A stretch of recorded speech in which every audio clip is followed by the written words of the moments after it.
The stars above Varelia Prime were peaceful that night, but the peace was a lie.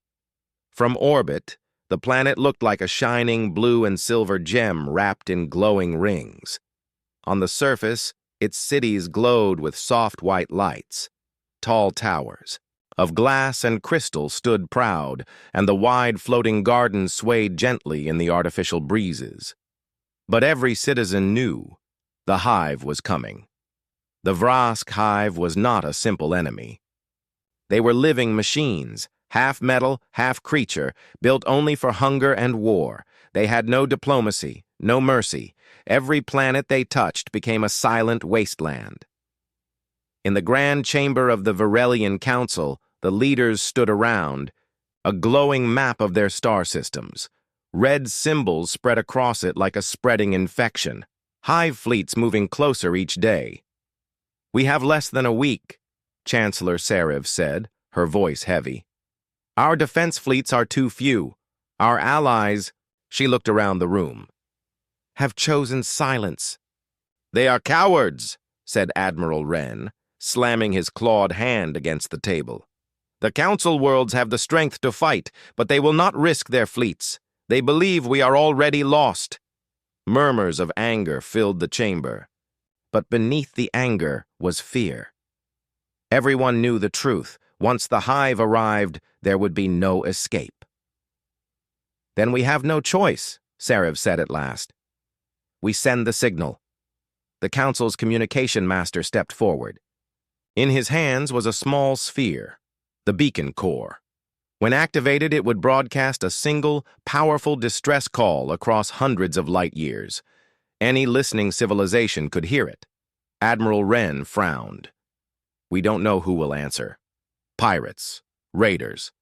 Even the hive itself could detect it." Sariv's eyes darkened. Better to risk the unknown than wait for certain death. The master activated the sphere. A pulse of bright light and invisible signals shot into the sky, racing past the moons, past the ringed gas giant, and into the black. Across the galaxy, the cry for help began to spread. Far away, beyond known. Space light years from Varelia, beyond the borders of the Council worlds, there was a region on galactic maps marked only with warning symbols. Few dared to explore it. The stars there were young, violent, and strange. Planets were unstable, full of storms and deadly wildlife. It was in one of those systems, Sol, that the signal was caught. On a massive rotating station called Atlas Orbital Command, alarms rang. Operators in dark blue uniforms turned toward their consoles as the transmission came through. "Unidentified distress call, deep space origin," one officer said. "Encoded in a format I've never seen." A taller figure walked up behind her. He was broad-shouldered, with sharp eyes, and a voice that carried authority. His name was Fleet Marshal Elias Kane, commander of the Terran Defense Armada. "Put it on audio," Kane ordered. The room filled with a desperate alien voice speaking in a strange musical tone. A moment later, the translation AI spoke in flat, mechanical English. "This is the Varelian Union. We are under attack by the Vrask hive. Our fleets cannot hold. Our worlds are falling. We request aid from any who can hear this. Please, help us." Silence fell. Some officers exchanged uneasy looks. One young lieutenant whispered, "Vrask hive? Never heard of them." "Doesn't matter," Kane said. "They're being hunted, and they're not the ones sending warships into our space. We are." An older admiral leaned forward. "Sir, this is far outside our patrol range. No one has asked us to act. This isn't our war." Kane's eyes narrowed. "It will be. Sooner or later, predators like that don't stop at one species. They keep going until nothing's left. You've all read our history. That's how we survived Earth, by hitting threats before they reached us." The room was still for a moment. Then, one by one, the senior officers nodded. Orders began flying across the station. "All ships, prepare for long-range jump. Activate battle groups 1 through 5. Load full kinetic and thermonuclear payloads. Atlas Orbital Command came alive. Massive steel warships, bristling with cannons and missile silos, began powering up. Their engines glowed like blue suns. Crews rushed to stations, securing weapons and armor. In less than 12 hours, the Deathworlder fleet was on the move. Virelia. Waiting for the end days passed on Virelia Prime. The hive grew closer. Citizens abandoned the outer colonies.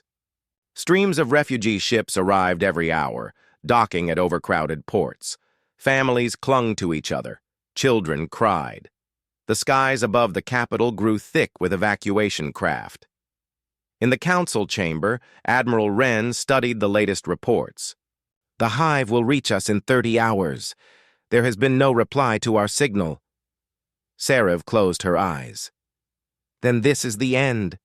But at that moment, a young comms officer rushed into the chamber, her frills quivering in excitement. Chancellor! Admiral, we have something. Wren's eyes narrowed. Explain. It's a fleet, the officer said breathlessly. Not hive. Unknown transponder codes. They just dropped out of faster-than-light travel at the edge of the system.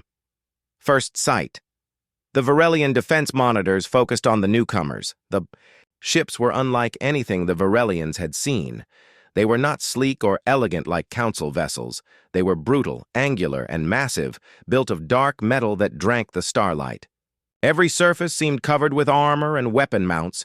Their engines burned with a steady, dangerous light. Are they warships? Serev asked. They are warships, Wren confirmed, scanning the readings. And heavily armed. But their design... He stopped, staring at the data. These ships are built for extreme punishment. More armor than a battleship, more guns than a dreadnought. Who in the galaxy builds like this? Before anyone could answer, the lead vessel sent a transmission. The voice that came through was deep, steady, and alien in its own way. But it spoke perfect Virelian, translated instantly by their systems. This is the Terran Defense Armada. We heard your call. The chamber went silent. No one had ever heard of Terrans. No records existed in any database. Serev leaned forward. Terrans? From where? The reply came, from Earth, from Sol. We came because you asked for help. Stand by for orders. If you want to survive, do exactly as we say. Wren bristled. Orders? They presume to command our defense? But then another officer gasped as more readings came in. Admiral, their firepower it's beyond anything in our fleets. Their main cannons are kinetic drivers. They could crack a moon in half. The alien leaders exchanged uneasy glances. They didn't know who these Terrans were. They didn't know if they could be trusted. But one thing was certain. This fleet was built for only one thing. War. That night, as the alien citizens watched the skies, they saw the dark, predatory silhouettes of the Terran warships sliding into defensive positions. The humans did not send welcome messages. They did not speak of peace or friendship. They simply began preparing for battle. The next morning, Virelia Prime's skies were no longer empty. The dark shapes of the Terran warships hung above the planet like a second set of moons, silent, massive, and full of menace. Their hulls were made of thick black armor plates, scarred from old battles. Long railgun barrels stretched out like the fangs of predators, and missile bays bristled with hundreds of launch tubes. To the Virelian people, they were strange and frightening. To the soldiers watching from the surface, they looked like hope, and maybe danger. First impressions, in the Virelian Defense Command Tower, Admiral Wren studied the incoming data on the newcomers. They formed a perimeter between us and the hive's approach vector, his officer reported. They're spreading mines in space. Very dense pattern. Wren frowned. Mines? That's old warfare. Inefficient. The officer shook her head. Not these. They're armed with gravitational warheads? I've never seen that before. Before Wren could reply, a holographic screen lit up. Fleet Marshal Elias Kane appeared, tall, broad-shouldered, wearing a uniform of dark blue with silver stripes. His expression was calm but sharp, like a blade hidden in shadow. "Admiral Wren," Kane said without preamble, "we've analyzed the Hive's movements. You will keep your fleets in orbit around your planet." Wren's frills twitched in irritation. "You would have us hide while you fight?" "You're not equipped for this kind of enemy," Kane replied flatly. "Your ships are too light. Your weapons are too small. If you try to engage them in open space, you'll die." Wren bristled but said nothing. He wasn't used to outsiders giving orders, but deep down, he knew Kane was right. The Varelians' watch hours passed. The Terrans worked quickly. Hundreds of small, fast craft darted between their capital ships, laying down heavy automated gun platforms in high orbit. Long chains of asteroids, tugged into place by powerful grav drives, were being anchored across the Hive's likely path. Varelian observers were puzzled. This was not the clean, precise warfare they knew. This was messy, brutal. The Terrans were building a battlefield designed to kill anything that entered it. From the civilian districts of Varelia Prime, people crowded rooftops and balconies, watching the alien fleet at work. The ships moved like predators, slow, deliberate, and confident. Some Varelians felt reassured, others felt only a deeper fear. If these Terrans could build such terrible weapons, what would they do if they turned against them? Contact the Hive arrived just before the third rotation of Varelia's moons. First came the shadows, massive shapes blotting out the distant stars. Then came the noise, a deep, unnatural hum carried through the fabric of space itself. Finally, the swarm appeared. Thousands of biomechanical ships, shaped like a nightmare mix of insect and machine, advanced in perfect formation. Their surfaces crawled with living armor, and glowing eyes burned along their hulls. The Varelian population trembled. This was the sight that had broken dozens of civilizations before them. In the Terran flagship TDS Leviathan, Fleet Marshal Kane stood in the command deck. "Hive fleet entering engagement zone," a sensor officer reported. Kane's voice was cold. "All ships weapons free. The first strike." The humans did not wait for the Hive to fire first. From the Leviathan's forward batteries, a storm of hypervelocity projectiles screamed into the swarm. Each round was a tungsten spear the size of a shuttle, moving at a fraction of light speed. Hive vessels exploded instantly, some pierced clean through, others shattering into burning fragments. The Varelians watching from their defense tower gasped. They had never seen weapons so fast, so brutally simple, and so devastating. Within seconds, the human fleet's missile bays opened. Thousands of warheads streaked toward the Hive, nuclear, thermobaric, kinetic. The space between the two forces lit up like a newborn star. The Hive responds, but the Hive was not slow to answer. Massive tendrils of plasma and swarms of smaller fighter creatures poured from the larger vessels, rushing toward the human line. Their fighters moved in twisting, chaotic paths, trying to overwhelm the defenses. Kane didn't flinch. "Activate the wall!" Instantly, the automated gun platforms in orbit lit up. Streams of tracer fire and point defense lasers filled the void, cutting down Hive fighters by the thousands. The gravitational mines detonated, creating violent shock waves that ripped apart nearby vessels. Varelian commanders stared in awe. This wasn't just war. It was slaughter. The Terrans fought with no hesitation, no mercy, and no pause. Predator Tactics' one Hive battleship, a massive thing shaped like a black mantis, broke through the minefield and charged the Leviathan. "Forward. Shields at 90%, the human tactical officer reported. "Bring us to ramming speed," Kane ordered. The crew obeyed without a word. The Varelians watching the live feed thought they'd misheard. Ramming was a last resort tactic, something desperate fleets used when they were already doomed, but the Leviathan accelerated straight toward the Hive ship. At the last moment, its railguns fired point-blank, tearing open the Mantis's head. The Leviathan then punched through the Hive vessel's hull, emerging from the other side in a blaze of molten wreckage. Inside the Varelian command center, silence reigned. No one spoke for a long moment. Finally, Admiral Wren muttered, "They are insane." A message to the enemy. The first wave of the Hive began to break apart under the relentless assault.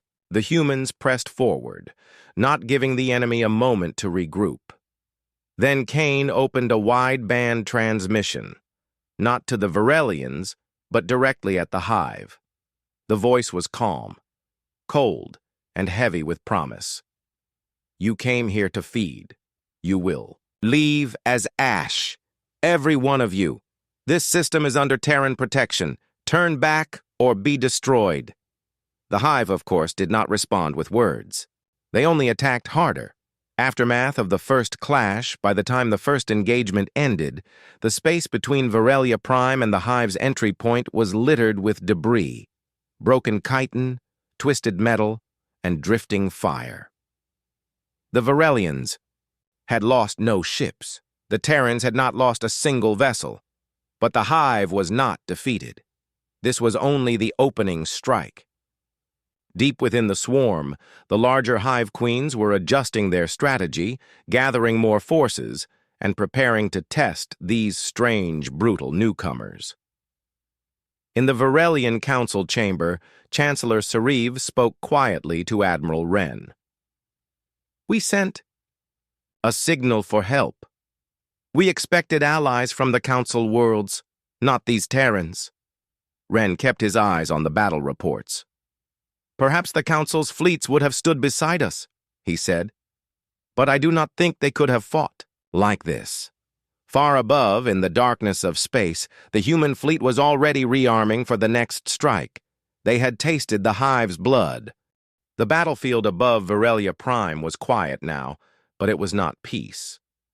Wreckage from the Hive's first wave drifted slowly in the void, twisted limbs, shattered hulls, and drifting fires that glowed faintly in the darkness. The Terran fleet moved among the debris like sharks after a feeding, scanning for survivors, reloading weapons, and adjusting formations. From the surface, the Varelians looked up and saw only the shadows of those warships, silent and watchful. They were not celebrating victory. They were preparing for the next kill. Council eyes on the battle across the galaxy. Far in the shining spires of the Galactic Council core worlds, the first combat feeds reached the hands of politicians, admirals, and merchant lords. They had expected to see the Hive crushing the Varelians. Instead, they saw something else entirely. Unknown black warships tearing through the swarm with terrifying efficiency. In one council chamber, a pale-skinned Ceranthian delegate leaned forward, narrowing his crystalline eyes. "Who are they?" Another delegate from the tall and insectoid Crix species clicked her mandibles nervously. "No records exist. These Terrans are not part of any known alliance. They are wild." A third delegate whispered, "If they can do this to the Hive, what could they do to us?" The Varelians see the truth back on Varelia Prime. Admiral Wren stood in the main defense command tower, watching the Terran fleet reposition itself. Chancellor Scifi entered quietly. "The people are calling them saviors," she said. "They believe the Terrans will end the Hive threat." Wren kept his eyes on the tactical display. "They might," he admitted. "But, Chancellor, I am not sure they are doing it for us." Scifi frowned. "What do you mean?" Wren gestured at the battle recordings. "Look at how they fight. No hesitation, no negotiation. They strike to kill every time. This is not a rescue mission. This is a hunt. The Hive adapts out beyond the system's outer moons. The Hive gathered. The Vrask were not mindless beasts. Each swarm was controlled by one or more hive queens, vast, intelligent creatures that directed the battle with cold precision. The first wave had been a probe, a test to measure the enemy's strength. Now, the queens had their answer. A second swarm began to form, larger, faster, and more heavily armored. New bioforms were grown in minutes, their shells reinforced, their plasma weapons burning hotter. Giant carrier beasts the size of small moons stirred in the darkness, releasing hundreds more fighters into the void. The hive was learning, and it was angry. A Terran briefing aboard the TDS Leviathan, Fleet Marshal Elias Kane stood at the head of a long table. Around him sat his senior officers, each one a veteran of countless campaigns. Intel confirms the second wave will be in system within 30 hours, Kane began. This one will be heavier, smarter. Commander Vasquez, head of Leviathan's strike wings, grinned. Good. Maybe they'll last more than 10 minutes this time. Kane didn't smile. Don't underestimate them. They'll try to adapt. They'll probe for weaknesses in our formation. A navigation officer raised a hand. Sir, why are we staying here? We could push out, intercept the swarm before it reaches the planet.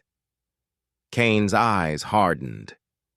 Because the Varelians need to see. They need to understand exactly what kind of enemy they've called. And the Hive needs to learn that if you attack under our guns, you don't leave alive. Uneasy allies. Later that day, Admiral Wren contacted the Leviathan. His image appeared on the Terran bridge screens. I will admit, Wren began, your fleet's performance has exceeded expectations, but you fight with an intensity I have never seen. Do you always destroy your enemies completely? Yes, Kane said simply. Wren tilted his head. And if we one day stood in your way? Kane didn't hesitate. Then I'd destroy you, too. But you sent a call for help, and we answered. As long as we're allies, you're under our protection. Wren's frills shifted uneasily. And when the Hive is gone? Kane gave no answer. The channel closed. The second wave it came without warning. One moment, the void beyond the Terran minefields was empty. The next, it was full of movement. Thousands of Hive ships surging forward at terrifying speed.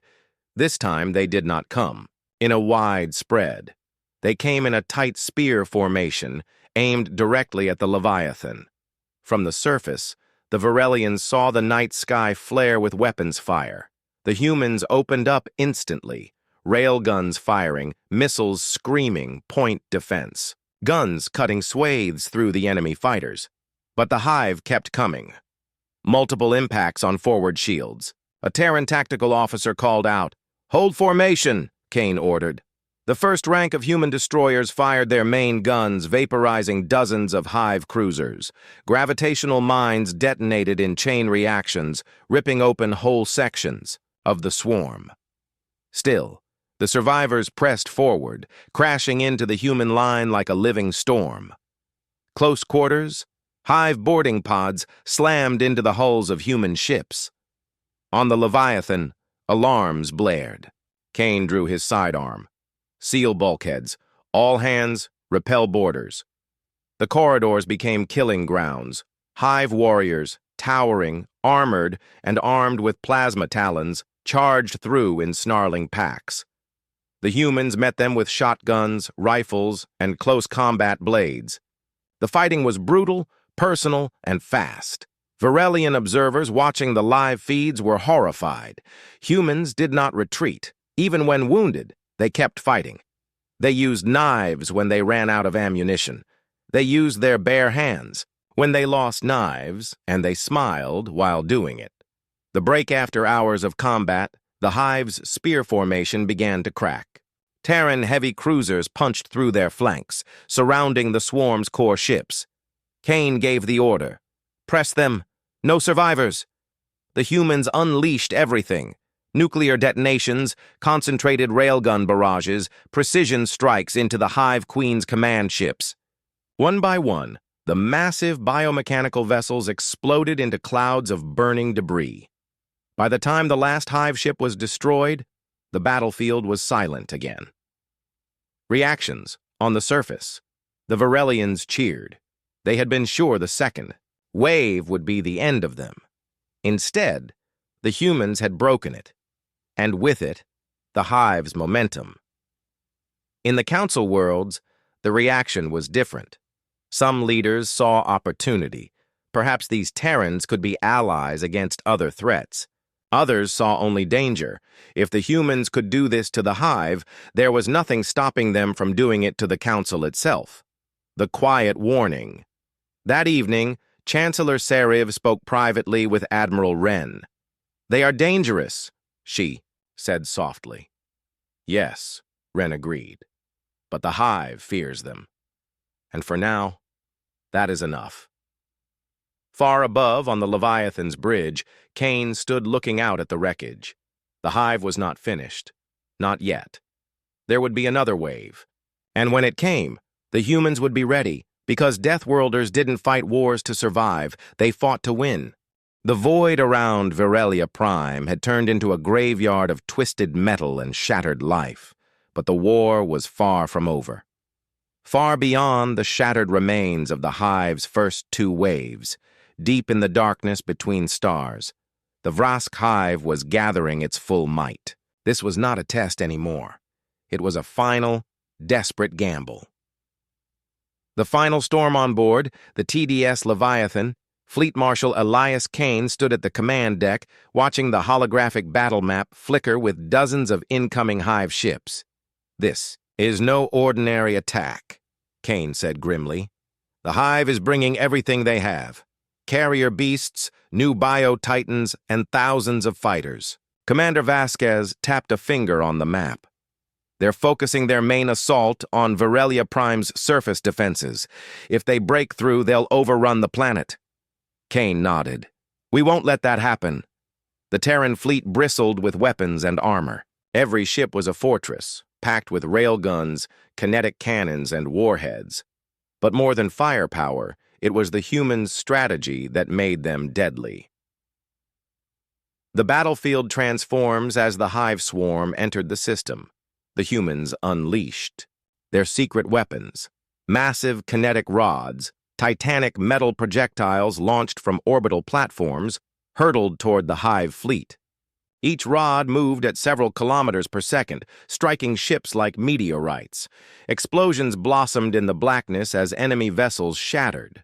Around the planet, the humans deployed gravity mines anchored in orbit, which twisted and crushed. Hive ships with invisible but deadly force. The Terrans also sent out swarms of fast attack drones that darted between larger vessels, tearing through the hive's fighters with precision strikes. Varelian observers watched in stunned silence. This was not just defense, it was an all-out assault on the hive's very existence. The human flagship charges. Suddenly, the Leviathan broke formation. With a roar of engines and flashing weapon systems, the massive ship charged straight at the hive's command vessel. A towering biomechanical beast the size of a moon. Sensors blinked warnings as the Leviathan closed the distance. "Prepare for ramming speed," Kane ordered calmly. The hive flagship fired plasma beams and swarms of fighters, but the Leviathan's shields held firm. At the last second, the Leviathan's railguns fired directly into the hive vessel's core, piercing its living armor. Then the Leviathan rammed through, crushing the flagship's heart and emerging in a blaze of debris on the other side. The hive breaks. The destruction of their command ship sent a shockwave through the hive fleet. Without their leader, the swarm's cohesion shattered. Ships scattered, some fled, others crashed into one another in confusion. The Terrans pressed their advantage, hunting down the broken hive vessels relentlessly. On Virelia Prime, the citizens looked up to the skies, seeing the once mighty hive fleet break apart and flee. The price of victory. The battle was won, but at a cost. Several human ships bore deep scars from the fight, some with hull breaches and crew losses. Fleet Marshal Kane gathered his officers. "This fight is not over," he said. The hive will return. But we have made our point. The galaxy reacts. News of the Terran victory spread quickly. In the council worlds, leaders debated.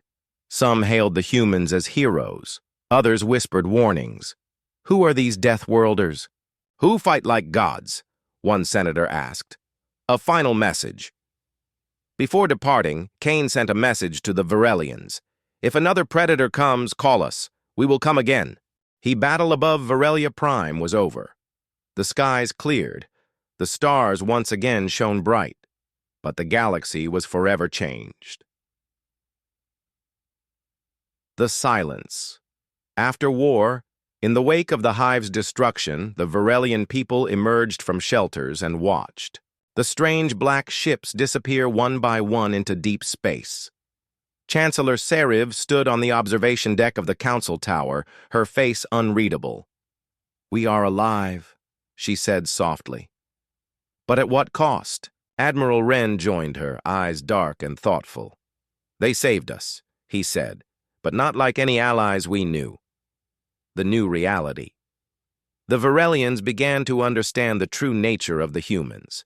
Stories spread among the people, how the Terrans came from a death world, a place so harsh that only the toughest survive, how they fought not out of mercy but because they loved the fight, how they viewed war like a hunt and victory like the claim of a predator. Some Varelians admired the humans for their strength. Others feared what such creatures could do if turned against them. The Council's debate. Across the Galactic Council, tension rose. Some factions wanted to welcome the humans as powerful new allies. Others warned that a species so dangerous might soon become a threat to all. "Do we invite predators into our nest?" one counselor asked. "But if we refuse them," another answered, "we risk losing their protection." The Terrans farewell. Before leaving Varelia's system, Fleet Marshal Kane sent one final message. If another threat arises, another. Predator or worse, call us. We will come. But know this.